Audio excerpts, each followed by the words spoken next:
పుష్ప 2 చిత్రంతో తమన్కి ఘోర అవమానం జరిగిందని, అందువల్ల ఇప్పుడు తమన్ సుకుమార్ మీద అలాగే అల్లు అర్జున్ మీద వైల్డ్ ఫైర్తో ఉన్నాడు అంటూ ఒక వార్త సోషల్ మీడియాలో చక్కర్లు కొడుతున్న నేపథ్యంలో అసలు నిజంగా పుష్ప 2తో తమన్కి ఘోర అవమానం జరిగిందా, జరిగితే ఏ రకంగా అవమానం జరిగింది అనేది మనం విశ్లేషణ చేసుకునేటువంటి ప్రయత్నం చేద్దాం. ప్రస్తుతం మనతో పాటు ఉన్నారు ప్రముఖ సినీ రాజకీయ విశ్లేషకులు జగదేవ్ గారు. వారితో మాట్లాడదాం. జగదేవ్ గారు, హాయ్ అండి. హలో. పుష్ప 2తో తమన్కి ఘోర అవమానం జరిగిందని, అందువల్ల తమన్ అల్లు అర్జున్ మీద సుకుమార్ మీద వైల్డ్ ఫైర్తో ఉన్నాడు అంటూ ఒక వార్త సోషల్ మీడియాలో చక్కర్లు కొడుతోంది. దీని మీద మీ విశ్లేషణ ఏంటి? తమన్ అసలు ఈ మధ్యకాలంలో అంటే మనకి తెలుగు సినిమాలకు వచ్చేసరికి తమన్ ఎక్కువగా పేరు వినిపిస్తుంది. తమిళ్లో ఆయన పేరు అనిరుద్ధ్ పేరు ఎక్కువ వినిపిస్తుంది.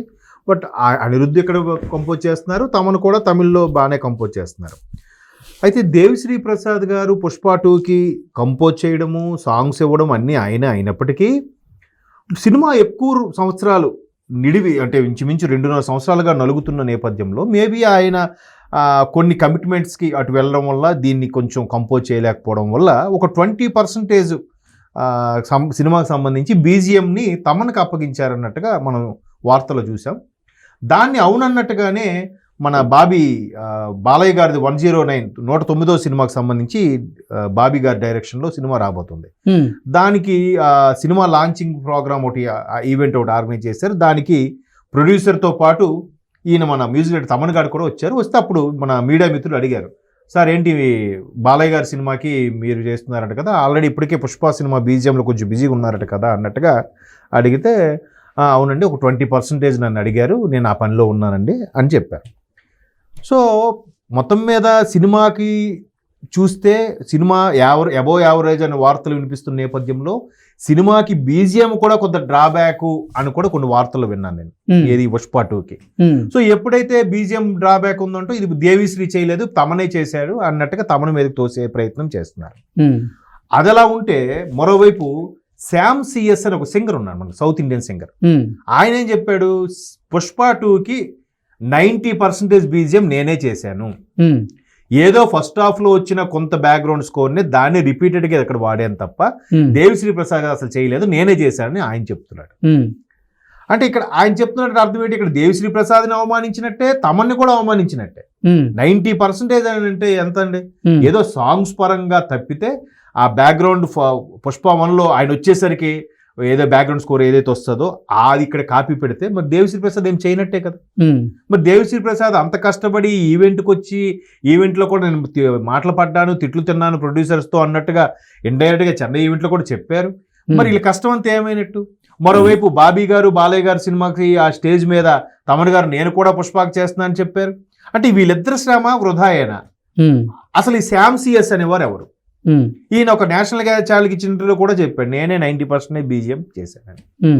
ఆయన ఒక సింగర్ అంట, కొన్ని సినిమాలకి కంపోజ్ కూడా చేశారు. శామ్ సిఎస్ గారేమో అసలు పుష్ప 2కి 90% బ్యాక్గ్రౌండ్ మ్యూజిక్ నేనే అందించా అంటూ ఆయన చెప్తూ ఉన్నారు. తమన్ ఒక ఇంటర్వ్యూలో ఇప్పుడు పుష్ప 2కి నేనే బీజిఎం ఆయన చెప్తూ ఉన్నాడు. కొంతమేరకేమో దేవిశ్రీ ప్రసాద్ కొట్టినట్టుగా కొన్ని వార్తలు వచ్చినాయి. అసలు ఏంటి ఇంతకీ ఈ బీజిఎం ఎవరు కొట్టారు ఏంటి, అసలు ఈ గందరగోళం ఏంటి?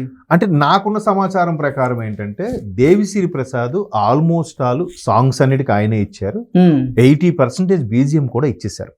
రిమైనింగ్ 20 కూడా దేవిశ్రీ ప్రసాద్ గారు ఎందుకు ఇవ్వలేకపోయారంటే కొన్ని సీన్స్ తీసేటప్పుడు డార్లింగ్ ఇది అంటే ఆ రోజు సీన్ అంతా అయిపోయాక మానిటర్లో చూసుకుంటే డార్లింగ్ ఇది ఇంకొంచెం బెటర్గా చేస్తే బాగుంటుందేమో అంటే, అవునా మీకు నచ్చలేదా, సరే రేపు ఇంకోటి చేద్దాం, మళ్ళీ ఇంకోటి పెట్టుకోవడం. ఇది అలా 2-3 షెడ్యూల్లో అవ్వాల్సిన షూటింగ్ 4-5 షెడ్యూల్ 5-6 షెడ్యూల్ కూడా పోస్ట్ పోన్ అయిపోయి అలా జరిగిపోయిందంట. అలా జరిగిపోయినప్పుడు ముందు ఇక్కడ ఒక చేసే ఒక రకమైన యాక్షన్కి ఒక రకమైన బీజిఎం ఇస్తారు, వెంటనే యాక్షన్ మారిపోయింది అనుకోండి, అప్పుడు బీజిఎం మార్చాలి కదా. ఇప్పుడు అందులో సినిమాలో కూడా ఫస్ట్ ఫైట్లో ఆయనకి తాడు కట్టి అలా లేపినప్పుడు ఆ ఊగుతున్నప్పుడు వచ్చే బీజిఎం దిగిగా గెంతుతున్నప్పుడు బీజిఎం ఒకేలాగా ఉంటే ఎలా ఉంటుంది, మారుస్తూ ఉండాలి. సో అలా సీన్లు మారుతున్నప్పుడు బీజిఎం కూడా దేవిశ్రీ ప్రసాద్కి ఇవ్వడం కొద్ది కష్టమైందంట. ఇప్పుడు వాళ్ళు అనుకుని సీన్లు మార్చేశాక, అరే నేను ఆల్రెడీ బీజిఎం ఇచ్చానే మళ్ళీ అడుగుతున్నారేంటి, లేదు మళ్ళీ అది రీషూట్ చేసాము అందుకే కావాలి, అచ్చా అవునా సరే నేను వేరే ప్రాజెక్ట్లో ఉన్నాను, ఇది కంప్లీట్ అయ్యాక వచ్చి మళ్ళీ చేస్తానని చెప్పేవారట. అది కంప్లీట్ అవ్వకపోయి ఒకవేళ లేట్గా వస్తే అప్పుడు ప్రొడ్యూసర్స్తో మాట పడేవాడంట. అది ఆల్రెడీ మాకు కమిట్ అయ్యే కదా, నువ్వు వేరే ఎలా ఒప్పుకుంటావు అంటే, సార్ 2.5 సంవత్సరాలుగా మీ దానిగా చేస్తున్నాను, మరి మిగతా కూడా నేను ఒప్పుకున్నాను కదా, అవి కూడా చేయాలి కదా అనేది దేవి గారి ఎక్స్ప్లెనేషన్.